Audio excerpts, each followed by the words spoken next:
Hey, what's up YouTube? My name's Kenton Steryous and I'm an adventure photographer. Outdoor, landscapes, backpacking, hiking, pretty much anything that's outdoors. So that's what I do. So today we're going to be taking a look at what's in my bag. I don't know about you, but I totally geek out over gear and equipment and backpacks, and I love watching other people's videos. So I thought for my first YouTube video, that's what we would do. Without further ado, wow, that was very proper. Without further ado, we're gonna get going and hope you like it. Here we go.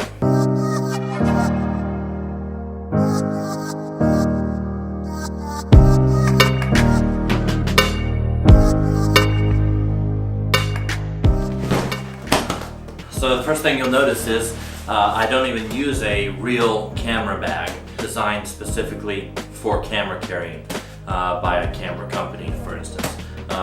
Absolutely not. I mean, wow, that was a little strong. It's not like, no, never, ever. The camera bags that I've tried, the harness system usually doesn't stand up or isn't comfortable enough for me to carry a heavy load in. Usually they're made, predominantly with camera gear in mind, and so they have all these nice little organization pockets, and yay for that, great for carrying cameras.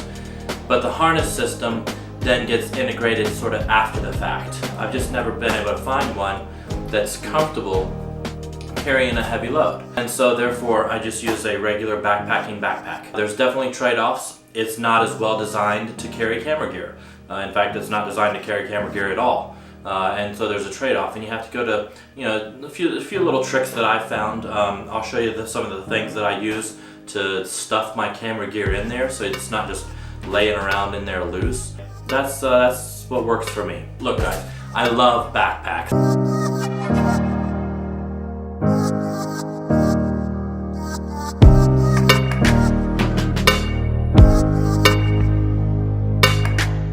I have way too many backpacks. But the one I'm using right now is Eddie Bauer Alchemist 25 to 35 liter backpack. I love the technical features of it. It's very rugged.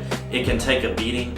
I can abuse this thing and it's gonna survive. It has a great little pocket here to carry an ice axe, just in case, because you never know. No, actually, I've been in places where I needed to carry an ice axe before. Up in Canada once, actually only once.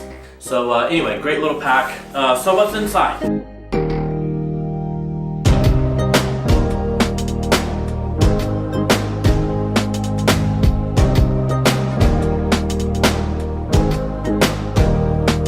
How do you carry your camera gear inside a regular backpacking backpack? These are very handy. I'll talk about those in a little bit. And then I have this little Mountain Smith shoulder pack, or waist pack, or whatever it's called. It's called the Daylight Mountain Light. I don't know why it's the Daylight and the Mountain Light, but that's what it says. Anyway, made by Mountain Smith. This allows me to actually have my camera stuff in here, so that way when I get to where I'm going, summit it to the top or whatever, and I'm ready to start working, I'm ready to start shooting, whether it's a sunrise, a sunset, whatever it may be. I don't have to keep the big pack on my back, I don't have to keep the big pack on my back.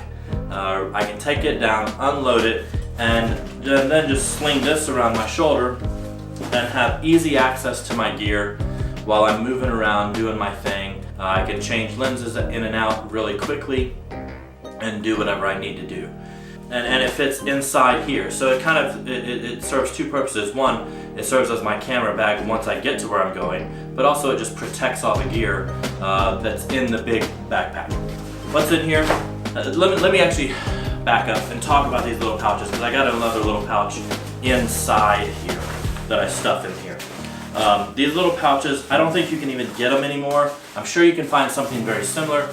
These are made by Crumpler. They're padded. I stuff, lenses in here. I stuff all my gear in there, and it protects the camera gear. It's much better than just throwing a $2,000 lens inside your backpack. The last thing you want to do is damage your equipment by mistreating it, by just throwing it in there all loose. You wrap up your gear in a towel or a down jacket or something like that, and does pretty good. But these things are handy. They're not expensive. You can find some very similar online, I'm sure. Works great. So, well, I shoot with Sony. So my main camera is the Sony A7S, the A7R2, and this is not it. I'm actually shooting with it right now. This is my backup camera, the A7 II, but the A7R2 is what I shoot mostly with. 42 megapixel camera, great system. It's mirrorless. I went with mirrorless because of the style of photography that I do. I'm in the outdoors. I've got it all packed up in a pack. I wanted to switch over to mirrorless and go as small and compact as possible, so I chose Sony. The Sony A7R2 is what I shoot mostly with. There's three main lenses I shoot with. The 16 to 35 lens is my main landscape lens. That's what I shoot with when I'm shooting big landscapes, mountains, lakes, that type of thing. And great lens is 16-35 f4 lens is the one I have. The other lens I use predominantly is actually then just the opposite of that lens, and it's a big telephoto 70 to 200 2.8. I love this lens. I've gotten some of my favorite shots with this lens. My other favorite shots came from the 16 to 35. Every lens serves a purpose, and that's what you need to understand. There's not one lens that's going to do it. This lens is awesome for what it does, and I love it though. 70 to 200. What it does is it creates this great compression. And what does that mean? Who knows what compression means? I don't even know, but I know what it does. So when you're shooting a big landscape, if you're shooting it super wide, a lot of times if the mountains are way off in the distance, they in your picture will look smaller than they do in real life. When you're standing there, you're looking at these mountains, they're so big, like the Grand Tetons or something like that. They're these huge mountains, and then you take a shot with your 16 to 35 lens and they look small. And that's no fun because it's not reality. What the 70 to 200 does, what it allows you to, if you want a person in the subject as the subject, you can get way far away from the person and then zoom in and get the person in your shot, but then when you zoom in, it compresses that distance and the mountains then just stand out and are so big, they look how they should look. It really makes the mountains pop in your photography.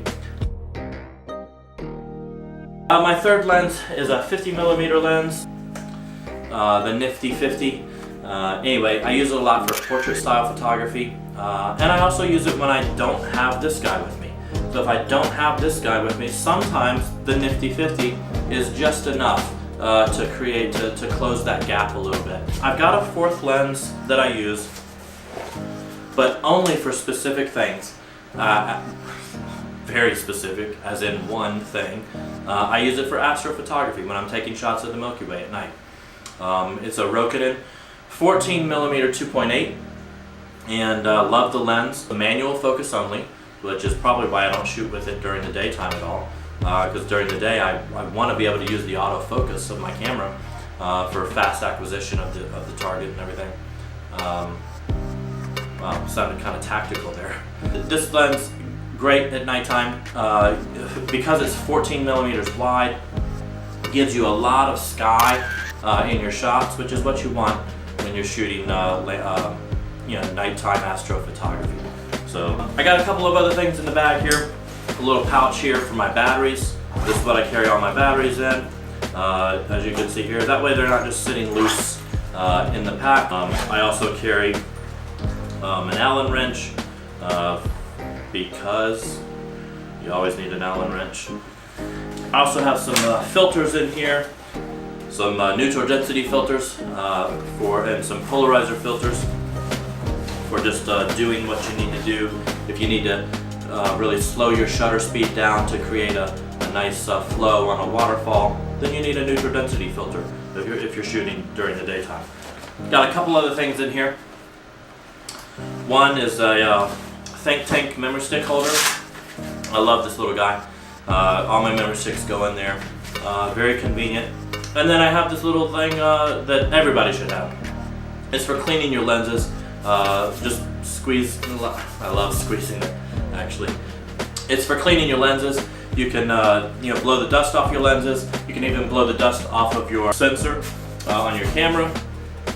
That way you don't have to do a lot of post work cleaning up dust spots on your photos. Which, by the way, please, if you happen to have dust spots on your photos, clean them. It's not that hard in Lightroom or whatever photo software you use. Clean them up. Don't post an otherwise good image with a ton of dust spots. Don't do that. It's not good. And I think that's it. So hope you've enjoyed it. We'll do a couple more of these things. I'm gonna maybe do some behind the scenes, also some how-tos. Listen, I would really like it if you'd hit the like button and if you'd hit the subscribe button down below. That would mean a lot to me. And but if you don't want to, that's fine too. I've had fun. We'll do it again. And take care.